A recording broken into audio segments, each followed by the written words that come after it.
Bom, meu nome é Edson Teres, eu sou o coordenador do Centro de Antropologia e Arqueologia Forense da Universidade Federal de São Paulo. Sou professor aqui da universidade, professor do curso de Filosofia, e também sou militante da Comissão de Familiares de Mortos e Desaparecidos Políticos da Ditadura, pois eu tenho um tio meu, André Grabois, que foi desaparecido durante o ano de 74. O grupo de trabalho Perus, que funciona aqui dentro do CAAF, é uma reunião de algumas instituições do Estado brasileiro, via Ministério dos Direitos Humanos, a Prefeitura de São Paulo, via Secretaria dos Direitos Humanos do município, e a Universidade Federal de São Paulo. O GTP foi criado no ano de 2014, a partir de uma demanda do movimento de familiares de desaparecidos políticos. A Vala de Perus foi criada nos anos 70, durante a ditadura, entre 75 e 76. Em 1990, durante o governo da Prefeitura de São Paulo, da Luíza Erundina, esta vala foi aberta e foram descobertos mais de 1000 esqueletos enterrados num único lugar, sem divisão de covas individuais. Então foram retirados dessa vala comum, alguns estavam em sacos, outros não, então houve um pouco de mistura. Havia também muitos esqueletos de crianças que foram separados e não foram retirados para análises,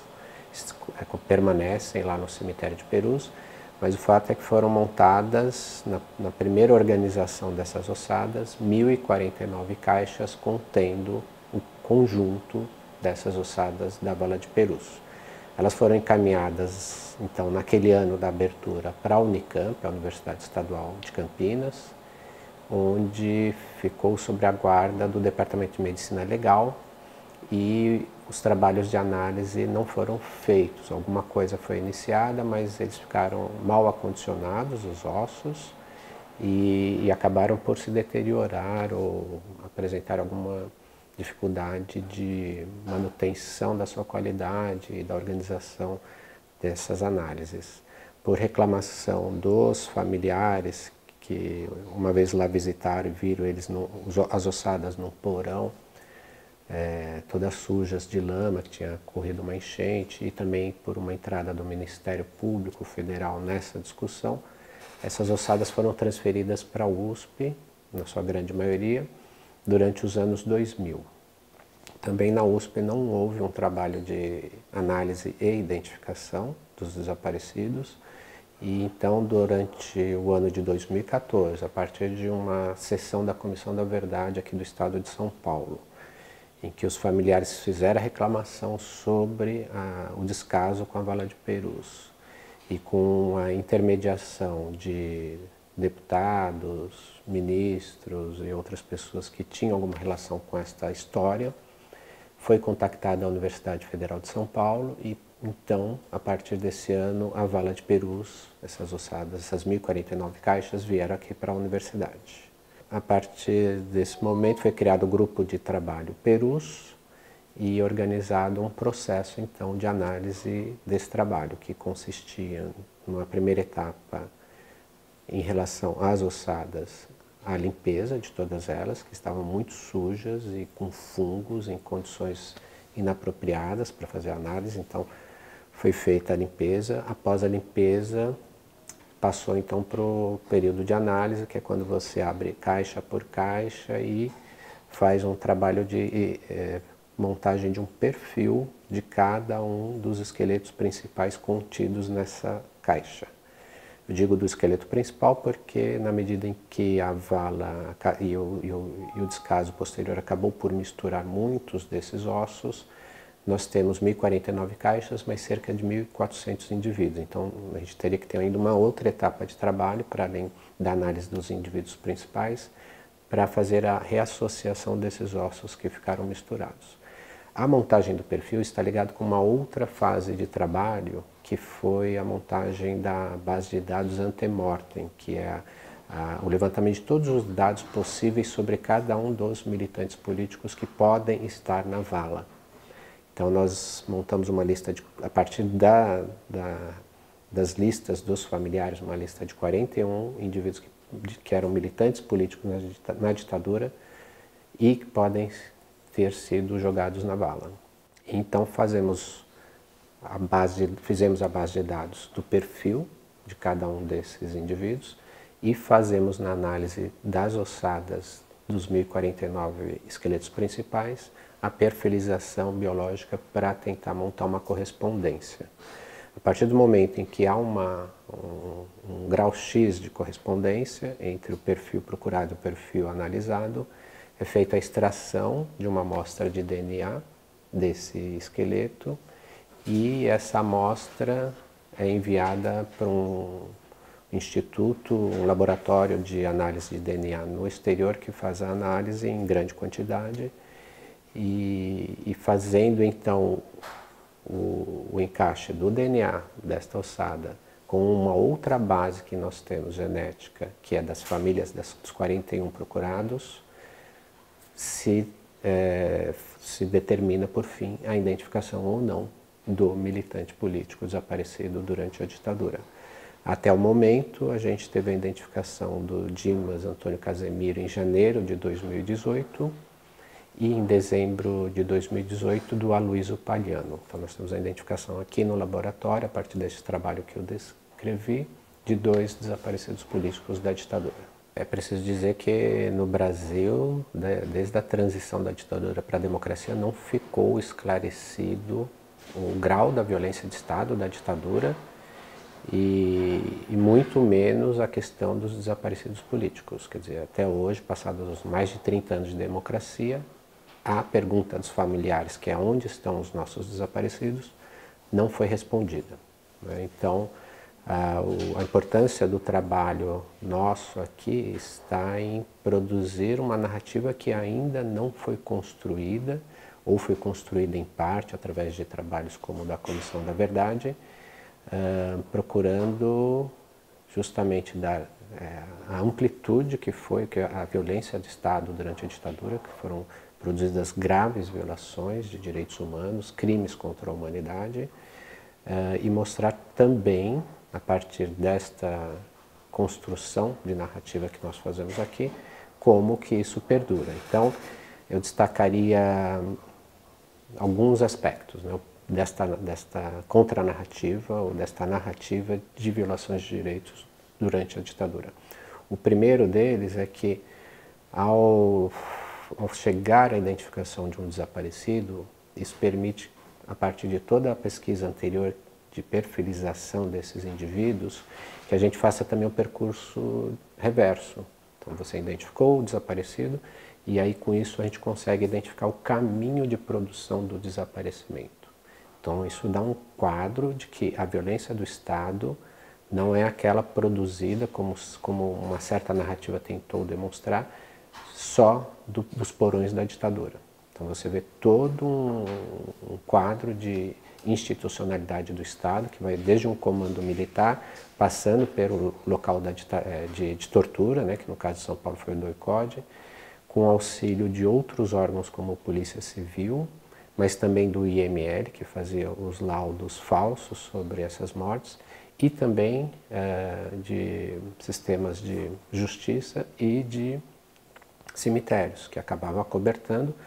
com ainda o apoio da grande mídia, que dava notícia de morte em tiroteio para esses desaparecidos. Então, quando você identifica o desaparecido, identifica as marcas de violência nesse corpo e identifica qual foi o percurso, o nome falso, o laudo falso, qual delegacia, qual órgão de tortura ele passou, você consegue montar um quadro da violência de Estado e comprovar que essa violência não foi pontual nem esporádica. Então a gente tem um quadro muito grande aí. A outra questão que a narrativa nossa produz, e que vem a partir desse primeiro ponto, é de que há uma continuidade nesse processo, porque além da gente fazer a pesquisa sobre a Vala de Perus, nós pesquisamos aqui também os crimes de maio de 2006, quando mais de 500 pessoas foram assassinadas nas periferias da Grande São Paulo e da Baixada Santista. Em sua grande maioria, pessoas negras, pobres, moradores desses territórios. E o que a gente consegue identificar na comparação de uma pesquisa e outra é que esse quadro institucional de acobertamento da violência do Estado, em grande medida, permanece, né? Desde a produção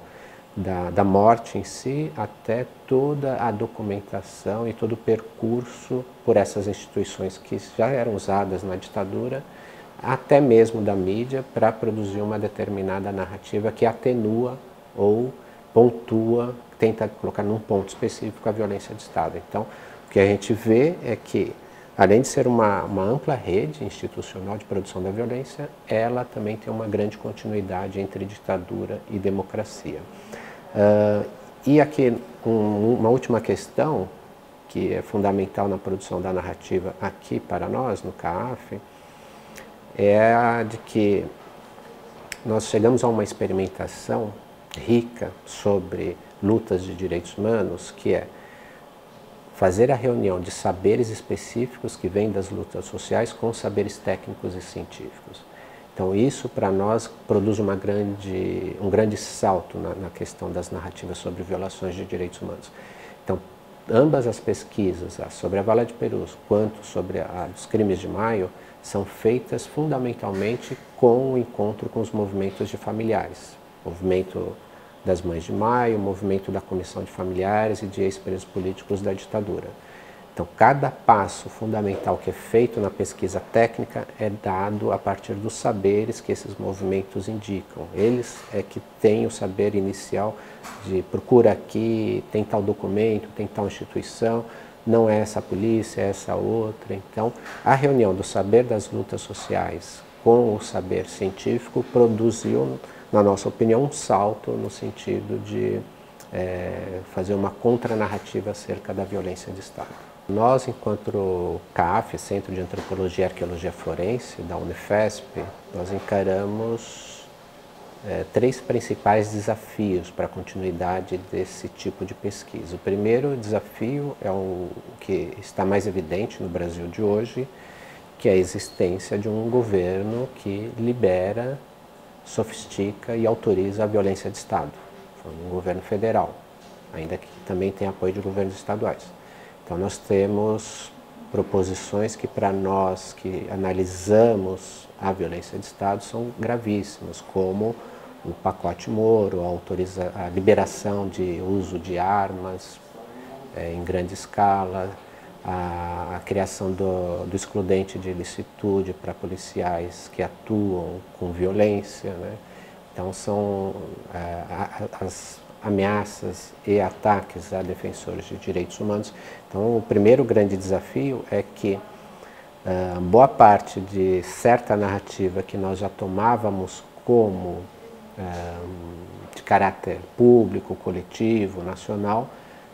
no contexto atual nos obriga, a partir do contexto atual, nos obriga a retomá-las e a reescrever essa narrativa